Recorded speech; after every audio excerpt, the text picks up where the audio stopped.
സൂചിപ്പിച്ചതുപോലെ ആദ്യത്തെ award GN Panicker സാറിന് സമർപ്പിച്ചിരിക്കുകയാണ്.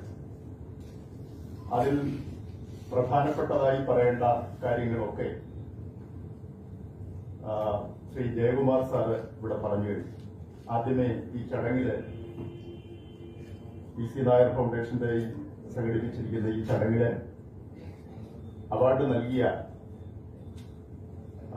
ശ്രീ ജയകുമാർ സാറിനെ കൂടി നമ്മൾ യഥാർത്ഥത്തിൽ ആദരിക്കേണ്ട ഒരു സന്ദർഭമാണ്. കാരണം കേന്ദ്ര സാഹിത്യ അക്കാദമി മലയാള വിഭാഗത്തിൽ ഈ വർഷത്തെ പുരസ്കാരം ജയകുമാർ സാറിന് നൽകിയതാണ്. അദ്ദേഹത്തെ ഈ സന്ദർഭത്തിൽ അനുമോദിക്കുകയും ചെയ്യുകയാണ്. PC നായർ ഫൗണ്ടേഷന്റെ അതിലെ PC നായർ ഇന്ന് അമേരിക്കയിൽ ജീവിക്കുന്ന ഏതാണ്ട് 1966 തൊട്ട് അമേരിക്കയിൽ ജീവിക്കുന്ന ഒരു എക്കണോമിക്സ് പ്രൊഫസറും 60 വർഷത്തിലധികമായിട്ട് ഭൂമിയുടെ മറ്റൊരു പകുതിയിൽ ജീവിച്ചുകൊണ്ട് ഈ കൊച്ചു ദേശത്തിന്റെ ഭാഷയെയും സാഹിത്യത്തെയും ഉപാസിച്ച് അതിനെ പോഷിപ്പിക്കുന്ന ഒരു എഴുത്തുകാരനാണ്. ഈ ഇരിക്കുന്ന അദ്ദേഹത്തെ പേഴ്സണലായിട്ട് അറിയാവുന്ന കുറച്ചു പേരൊഴിച്ച് ഡോക്ടർ PC നായർ എന്ന് പറയുന്ന വ്യക്തി എഴുത്തുമായി ബന്ധപ്പെട്ട് എത്രത്തോളം നിങ്ങൾക്കും നമുക്കൊക്കെ സുപരിചിതനാണ് എന്ന കാര്യത്തിൽ എനിക്ക് സംശയമുണ്ട്.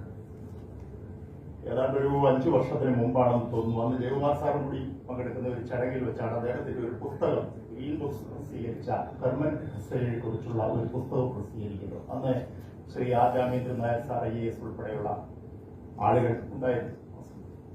അതിനോടനുബന്ധിച്ചാണ് അദ്ദേഹത്തിന്റെ പുസ്തകത്തെക്കുറിച്ച് സംസാരിക്കാൻ വേണ്ടി എനിക്ക് മുമ്പ് പരിചയമുള്ള ആളല്ല ഒരു പുസ്തകം എനിക്ക് തരികയും ഞാൻ അത് വായിക്കാൻ ഇടവരികയും ചെയ്തു.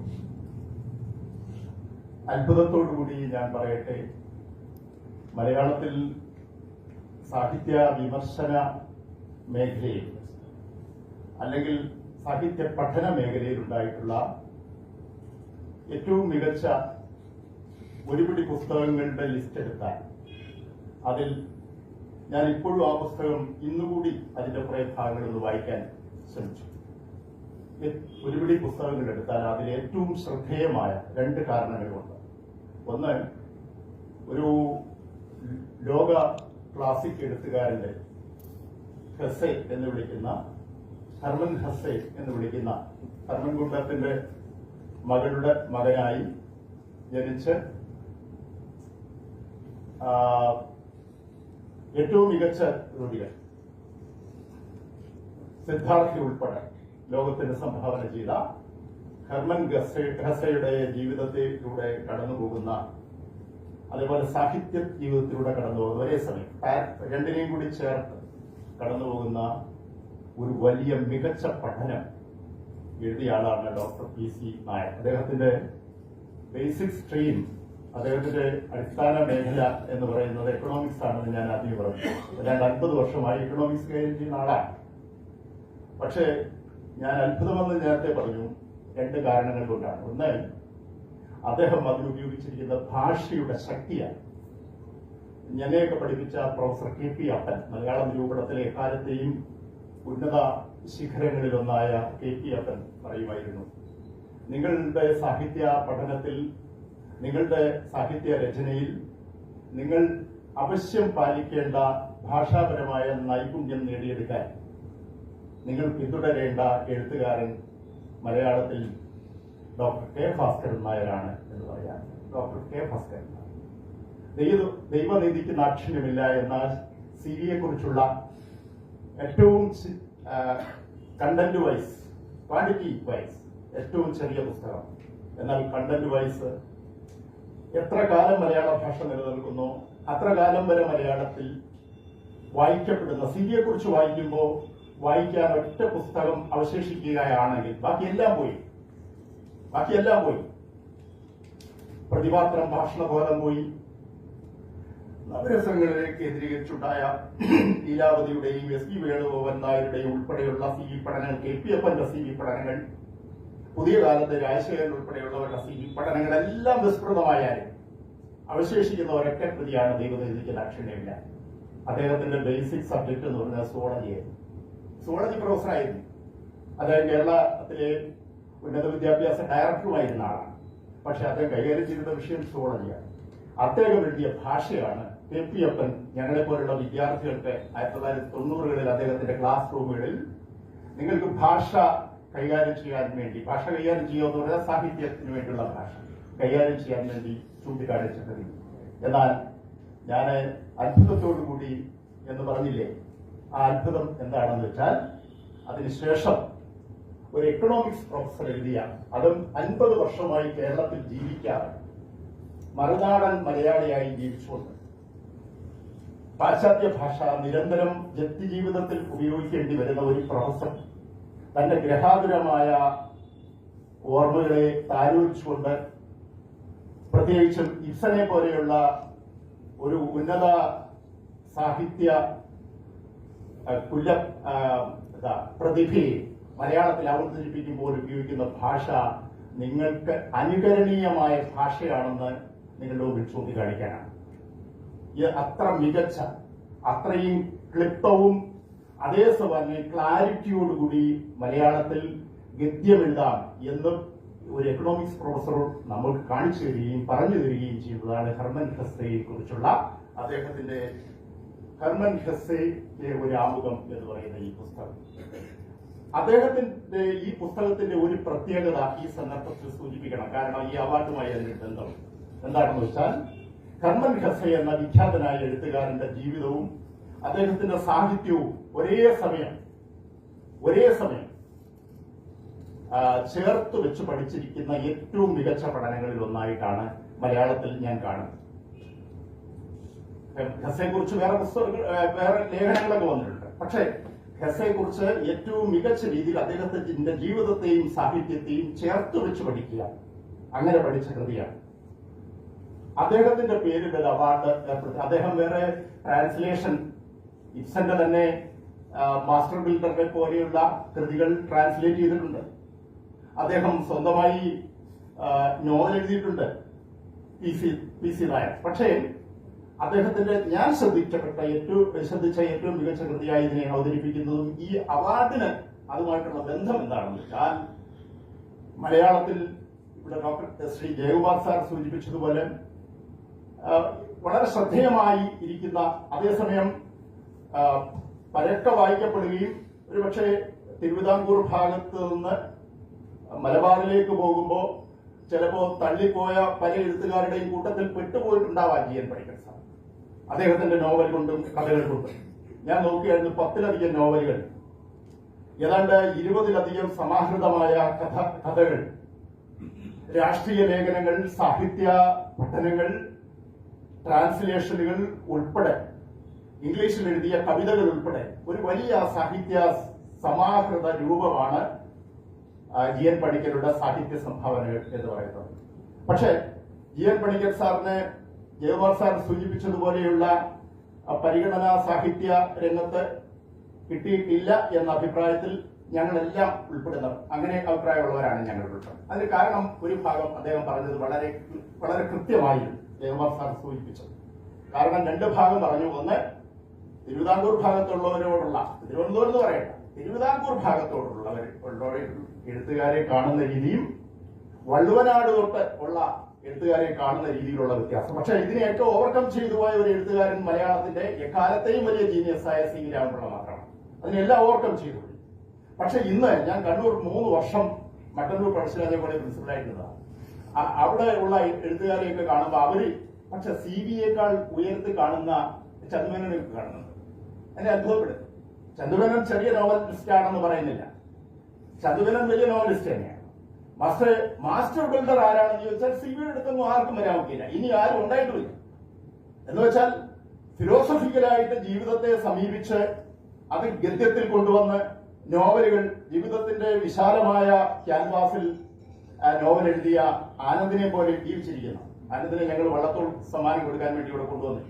ആനന്ദിനെ പോലെയുള്ള എഴുത്തുകാരൊക്കെയാണ് എടുത്തു പറയാവുന്ന എഴുത്തുകാർ. പക്ഷെ അവർക്കൊന്നും CV പ്രതിഭയുടെ ഈ ഭൂമിയിൽ ജീവിച്ചുകൊണ്ട് അഭൗമമായ തീക്കടൽ സൃഷ്ടിക്കുന്ന രചനാ വൈഭവത്തിന്റെ മുമ്പിൽ എത്താനേ പറ്റില്ല.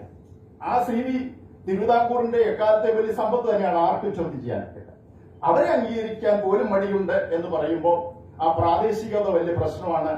MG ശശിഭൂഷൺ ഇതിൽ പങ്കെടുക്കേണ്ട MG ശശിഭൂഷന്റെ ഒരിടത്ത് അദ്ദേഹം ഒരു പരാമർശം നടത്തിയത് ഞാൻ പെട്ടെന്ന് ഓർക്കുകയാണ്. അതായത് 1729 ആധുനിക തിരുവിതാംകൂറിന്റെ സ്രഷ്ടാവ് എന്ന് പറയുന്ന അനിഴം തിരുനാൾ മാർത്താണ്ഡവർമ്മ അധികാരത്തിൽ വരുന്ന വർഷമാണ് 1729. 1729 തൊട്ട് നാളെ ഇതുവരെ തിരുവിതാംകൂർ ഉൾപ്പെടെയുള്ള കേരളം ഭരിച്ചിരുന്നത് വടക്കരായിരുന്നു, ഉത്തര കേരളീയരായി, പ്രത്യേകിച്ചും കോലത്തിരി നാട്ടിൽ നിന്ന് വന്നവരാണ്.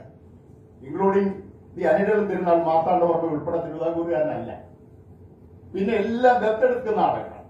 അപ്പൊ രാഷ്ട്രീയ രംഗത്തും ആ ആധിപത്യം നിലനിൽക്കുമ്പോൾ സ്വാഭാവികമായിട്ട് സാഹിത്യ സാംസ്കാരിക മേഖലകളിൽ ഈ അപ്രമാദിത്യം അവർ നിലനിർത്തുന്നതിനെ അത്ഭുതമില്ല എന്ന് ഞാൻ സൂചിപ്പിച്ചു നോക്കുകയാണ്. ഞാൻ പറഞ്ഞു വരുന്നത് എന്താണെന്ന് വെച്ചാൽ, GN പണിക്കർ സാറ് ഈ വിവേചനങ്ങളെയൊക്കെ നേരിട്ടുകൊണ്ട് കഥയും നോവലും എഴുതി പോകുമ്പോഴും ഞാൻ അദ്ദേഹത്തെ നോട്ട് ചെയ്ത് ഈ അവാർഡ് സന്ദർഭത്തിൽ നോട്ട് ചെയ്ത് കാണിക്കുന്ന ഒരു പുസ്തകം, അത് ഇതേപോലെ ഹെർമൻ ഹെസ്സയെ കുറിച്ച് PC നായർ എഴുതിയതുപോലെ ലോകത്തിലെ എക്കാലത്തെയും വലിയ നോവലിസ്റ്റുകളെ ഒരു കൈയിന്റെ വിരലുകൾക്കുള്ളിൽ ഒതുക്കി പറഞ്ഞാൽ അതിലാദ്യം വരുന്ന പേരായ ദസ്തയേവ്സ്കിയാണ്. ലോക സാഹിത്യത്തെ അത്ഭുതപ്പെടുത്തിക്കൊണ്ട് മനോവിശകലനത്തിലൂടെ ചരിത്രത്തെയും സമൂഹത്തെയും വിശകലനം ചെയ്യാൻ കഴിഞ്ഞ ദസ്തയേവ്സ്കി, ഡോസ്റ്റോവ്സ്കി എന്നൊക്കെ ചിലർ ഉച്ചരിക്കുന്ന ദസ്തയേവ്സ്കിയാണ്. ഡോസ്റ്റോവ്സ്കി എന്ന പേരിലാണ് അദ്ദേഹം GN പണിക്കർ സാർ ഒരു പുസ്തകം എഴുതിയത്. പക്ഷെ പിന്നെ അദ്ദേഹം ദസ്തയേവ്സ്കി എന്നാക്കി മാറ്റി, ഉച്ചാരണം അങ്ങനെയാണെന്ന് തിരിച്ചറിഞ്ഞു. ഞാൻ പറഞ്ഞു വരുന്നത്, ദസ്തയേവ്സ്കിയുടെ ജീവിതത്തെയും സാഹിത്യത്തെയും ചേർത്ത് എഴുതിയ ഒരു പുസ്തകം മലയാളത്തിൽ ഇറങ്ങി. ആ പുസ്തകമാണ് ഈ കാണുന്ന ദസ്തയേവ്സ്കി എന്ന് പറയുന്ന ഈ പുസ്തകം. ഈ പുസ്തകം എന്താ ചെയ്തതെന്ന് വെച്ചാൽ, ദസ്തയേവ്സ്കി എന്ന് പറയുന്നത് ടോൾസ്റ്റോയ്ക്ക് മുകളിൽ നിൽക്കുന്ന എഴുത്തുകാരനാണ്. തോമസ് മെൻ, മാജിക് മൗണ്ടൻ എഴുതിയ തോമസ് മെന്നിന് മുകളിൽ നിൽക്കുന്ന എഴുത്തുകാരനാണ്. ഭ്രാന്തമായി ജീവിച്ച് ഏതാണ്ട് 60-61 വയസ്സിനിടയിൽ ജീവിതം അവസാനിപ്പിക്കുന്നതിനിടയിൽ ഇനി ലോകം അവസാനിക്കുന്ന കാലം വരെയും പുതിയ ലോകം സൃഷ്ടിക്കുന്ന ഭാവന വന്നാൽ പോലും ഒഴിവാക്കാനൊക്കാത്ത അനിവാര്യതയായി സാഹിത്യ രംഗത്ത് അടയാളപ്പെട്ടു പോയ എഴുത്തുകാരനാണ് ദസ്തയേവ്സ്കി എന്ന് പറയുന്നത്. ആ ദസ്തയേവ്സ്കി ഒരുപക്ഷെ ലോകത്ത് സോഷ്യലിസം വരുന്ന അതിനടിസ്ഥാനമായ മാർക്സിന്റെയും എംഗൽസിന്റെയും വിചാരധാരകൾ ജർമ്മനിയിലും മറ്റും രൂപപ്പെടുന്ന സമയത്ത് തന്നെ ജീവിച്ചിരുന്ന ആളാണ്. എന്ന് വെച്ചാൽ റഷ്യയിലെ കമ്മ്യൂണിസ്റ്റ് വിപ്ലവത്തിന്റെ കാരണങ്ങളെ വിശകലനം ചെയ്യുന്നവരായി ലെനിനെ പോലെയുള്ളവർ അവതരിപ്പിക്കുന്ന നോവലിസ്റ്റുകളെക്കാൾ എത്രയോ ആഴത്തിൽ ആ സമൂഹത്തിന്റെ വൈരുദ്ധ്യങ്ങളെ ചൂണ്ടിക്കാണിച്ച എഴുത്തുകാരനാണ്. അതേസമയം റഷ്യക്ക് പുറത്തേക്ക് മാറി ലോകത്തെ എല്ലാ ജനവിഭാഗങ്ങളുടെയും മനുഷ്യ മനസ്സിനെ ഇത്ര ആഴത്തിൽ പഠിച്ച എഴുത്തുകാരില്ല എന്നുള്ളതാണ് പ്രത്യേകത. ആ ദസ്തയേവ്സ്കിയുടെ ജീവിതത്തെ, അതും പരസ്പരം കലഹിക്കുന്ന, വായനക്കാരുടെ മുമ്പിൽ കലഹിച്ചു നിൽക്കുന്ന, ഒരിക്കലും യോജിക്കാത്ത, കോൺട്രഡിക്ടറി ആയിട്ടുള്ള സംഘർഷത്തില് നമ്മളെ കൊണ്ടൊന്ന് സംഘർഷത്തിലേക്ക് നമ്മളെ എടുത്തെറിയുന്ന ജീവിതം കൊണ്ട് ജീവിച്ചു തീർത്ത ആളാണ്. 10 വർഷത്തോളം ജയിൽ ജീവിതം, ഏതാണ്ട് 4 വർഷം പൂർണ്ണമായും ചങ്ങലക്കിട്ട് ജയിൽ ജീവിതം നയിച്ച് സൈബീരിയൻ തടവറയിൽ കഴിഞ്ഞ ആളാണ്. മരണമുഖത്ത് നിന്ന് രക്ഷപ്പെട്ട് കൂടെ ഉണ്ടായിരുന്ന 10-18 പേരിൽ ഭ്രാന്തില്ലാതെ രക്ഷപ്പെട്ട ഏകയാളാണ്. ഒരുപാട് കാര്യങ്ങളുണ്ട് അതുമായി ബന്ധപ്പെട്ട്. ഞാൻ സൂചിപ്പിച്ചത് എന്താണെന്ന് വെച്ചാൽ, ആ ദസ്തയേവ്സ്കിയുടെ ജീവിതത്തെയും അദ്ദേഹത്തിന്റെ സാഹിത്യ കൃതികളെയും സമഗ്രതയിൽ പഠിച്ച് അതിന്റെ ഉള്ളറിഞ്ഞ് പഠിച്ച് മലയാളത്തിൽ ഒരു നോവൽ പോലെ വായനാസുഖമുള്ള കൃതി അവതരിപ്പിച്ച ആളാണ് GN പണിക്കർ. ഞാൻ വായിക്കുമ്പോൾ ഞാൻ ഓർക്കുകയാണ്, ദസ്തയേവ്സ്കി എന്ന് പറയുന്ന ജീവിതവും കൃതികളും അദ്ദേഹത്തിന്റെ ഈ പുസ്തകം വായിക്കുമ്പോൾ ഞാൻ ഓർക്കുകയാണ്, നിങ്ങൾ MTയുടെ 2-ാം ഊഴം വായിക്കുന്ന സുഖത്തിൽ നിങ്ങൾക്ക് ഈ കൃതി വായിക്കാം. നോവലിസ്റ്റിന്റെ പ്രതിഭ ജീവചരിത്രവും സാഹിത്യ വിശകലനവും ചെയ്യുമ്പോൾ എങ്ങനെ പ്രവർത്തിക്കുന്നു എന്ന് ഉള്ളതിന് നല്ലൊരു മാതൃകയായി കടന്നു വരികയാണ് വായനാസുഖം നൽകുന്ന ഈ കൃതി രചിക്കുന്ന ആളിന് സ്വാഭാവികമായി PC നായർ ഹെർമൻ ഹെസ്സയുടെ ജീവിതവും സാഹിത്യവും ആവിഷ്കരിച്ച് മലയാള ഭാഷയ്ക്ക് എക്കാലത്തെയും മികച്ച ഒരു സംഭാവന നൽകി അദ്ദേഹത്തിന്റെ പേരിലുള്ള വരദേവി പുരസ്കാരം കൊടുക്കുന്നത് എന്തുകൊണ്ടും ധന്യതയാണ്, സാർത്ഥകമാണ് എന്ന് ഞാൻ സൂചിപ്പിക്കാനാണ് ഈ കാര്യം പറഞ്ഞത്. ഞാൻ എന്റെ അധ്യക്ഷ പ്രസംഗം കൂടുതൽ അധ്യക്ഷന്റെ അഭാവത്തിൽ അധ്യക്ഷൻ പ്രസംഗം കൂടുതൽ നീട്ടുന്നില്ല. ഒരു കാര്യം പറഞ്ഞുകൊണ്ട് അവസാനിപ്പിക്കാം. ഞാനും ജയകുമാർ സാറ് പറഞ്ഞതിന്റെ ഒരു തുടർച്ചയായ ചിന്ത തന്നെ മുന്നോട്ട് വെക്കുകയാണ്. എന്താന്ന് വെച്ചാൽ ഈ EN പണിക്കർ സാറിന് വേണ്ടത്ര പരിഗണന സാഹിത്യ രംഗത്ത് അംഗീകാരം പ്രശസ്തി കിട്ടിയോ കിട്ടിയില്ലയോ ഇത്തരം കാര്യങ്ങളൊക്കെ ഞാൻ ഇന്ന് ഒരു 2 മണിക്കൂറിന് മുമ്പ് നമ്മുടെ തുളസീവനം രാമേന്ദ്രൻ നായർ സാറിട്ട് സംസാരിച്ചു. അപ്പൊ ഞാൻ പറഞ്ഞ ഇങ്ങനെ ഒരു പരിപാടി ഉണ്ട്, സാർ അറിയില്ല. അപ്പൊ സാറിന് ചോദിച്ചു PC നായർ ഇവിടെ ഉണ്ടോ? ഞാൻ ഉണ്ടോന്ന് എനിക്കറിയില്ല സാറേ, അദ്ദേഹത്തിന്റെ ബ്രദറാണ് എന്നെ വിളിച്ചത്. അല്ല, എന്നെ വിളിച്ചില്ലല്ലോ, ഞാൻ അറിഞ്ഞില്ലല്ലോ, സാധാരണ ഇത് അറിയേണ്ടതാണല്ലോ. അപ്പൊ അദ്ദേഹത്തിന്റെ ആരോഗ്യ പ്രശ്നം കൊണ്ടാണ് സംഘാടകർ ഇത് വിളിക്കാൻ കാരണം. 2ാമത്തെ നിലയിലൊന്നും കയറി വരാൻ അദ്ദേഹത്തിന് പറ്റത്തില്ല, ആരോഗ്യ പ്രശ്നം കൊണ്ടുവരാൻ. അപ്പൊ ഞാൻ അദ്ദേഹത്തോട് ചോദിച്ചു, EN പണിക്കർ സാറിന് വേണ്ടത്ര അംഗീകാരം കിട്ടിയില്ലല്ലോ സാറേ ഇത്രയും. അപ്പൊ പറഞ്ഞു ഒരുപാട് നല്ല നോവലുകള് കഥകളൊക്കെ എഴുതിയിട്ടുള്ള ആളാണ്. അപ്പൊ എന്നിട്ട് അദ്ദേഹം കൂട്ടിച്ചേർത്തു, പക്ഷെ അങ്ങനെ ഒന്നും ചിന്തിക്കണ്ട, നമ്മൾ എഴുതി പോവുക, നല്ല വർക്കുകൾ ചെയ്തു പോവുക. കൊണ്ടു നടക്കാൻ കുറച്ച് ആളുകളോ സമുദായമോ ഒരു രാഷ്ട്രീയ പാർട്ടിയോ ഉണ്ടെങ്കിൽ ഇപ്പൊ കൊണ്ടാടപ്പെടും. പക്ഷേ ചത്തു കഴിഞ്ഞാൽ ഇവരാരും കൂട്ടിക്കൊണ്ട് നടക്കുക. പാർട്ടിയുടെ നേതാവാണെങ്കിൽ ഇപ്പൊ EMSനെ കൊണ്ട് നടക്കുക, കരുണാകരനെ കൊണ്ട് നടക്കുക, KG മാരാരെ കൊണ്ട് നടക്കുക, ഇങ്ങനെ കൊണ്ട് നടക്കുന്നുണ്ടാവും. അത് കഴിഞ്ഞ് ഈ സാഹിത്യകാരനെ കൊണ്ട് നടക്കണമെങ്കിൽ ഇതിന്റെ പൊളിറ്റിക്കലായിട്ടുള്ള കാര്യം വേണം. പക്ഷെ ഞാൻ പറഞ്ഞു, ഇവിടെ ഈ അധികാര കേന്ദ്രങ്ങളിൽ ഇരുന്നുകൊണ്ട് അവാർഡുകൾ സംഘടിപ്പിച്ച് അവാർഡുകൾക്ക് വേണ്ടി ഇപ്പൊ ഞാനും 1-2 പ്രധാനപ്പെട്ട അവാർഡുകൾക്ക് ഇരുന്നപ്പോൾ ഞാൻ മനസ്സിലാക്കി, ഒരു നോമിനി അവിടെ വന്നിട്ട് പറയും ഇന്ന ആൾക്ക് എന്തുകൊണ്ട് കൊടുക്കുന്നില്ല, ഇതുവരെ കൊടുക്കാത്തത് എന്താണ്, അദ്ദേഹം നമ്മുടെ സംഘടനയായിട്ട് എന്തെല്ലാം ബന്ധപ്പെട്ട് കിടക്കുന്നു, കൊടുക്കാത്ത എന്താണെന്ന് പറയുന്നതൊക്കെ ഞാൻ കണ്ടിട്ടുണ്ട്. കൊടുക്കാൻ പറയും, രക്ഷയില്ല കൊടുക്കാൻ. മാത്രമല്ല അവര് ചിലപ്പോൾ നമ്മളെ പീഡിപ്പിക്കും. ഈ സംഘടനയ്ക്ക് ഏതെങ്കിലും തരത്തില് ഗവൺമെന്റുമായിട്ട് ബന്ധപ്പെട്ടോ എന്തെങ്കിലുമൊക്കെ കാര്യങ്ങളില്ല ഇപ്പൊ കൊടുത്തേ പറ്റും.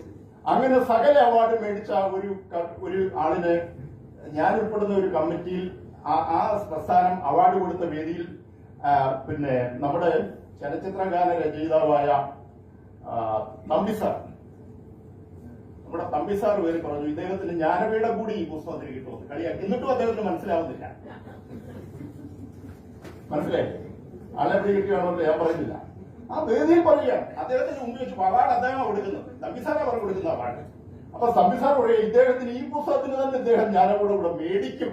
ആ മേടിക്കും എന്നുള്ളത് 2ാമത്തെ അക്ഷരത്തെ ഉറപ്പിച്ചവർക്ക് ഇദ്ദേഹത്തിന് പിടികിട്ടുന്നില്ല. പിടികിട്ടിയാലും ഇദ്ദേഹം പിടികിട്ടിയത് ഭാവിക്കില്ല. അദ്ദേഹം ഫേസ്ബുക്കിൽ ഇതിനെ വിമർശിച്ചാൽ അദ്ദേഹം പറയും, ഞാൻ കേസ് കൊടുക്കും, ഞാൻ LLB കൂടെ കഴിഞ്ഞ ആളാണെന്ന് പറയും. ഇതാണ് നമ്മുടെ സാഹിത്യരംഗം. അവരുടെ ഇടയിൽ നിന്നാണ് എഴുത്തിന്റെ ബലത്തിൽ മാത്രം നിൽക്കുന്നത്.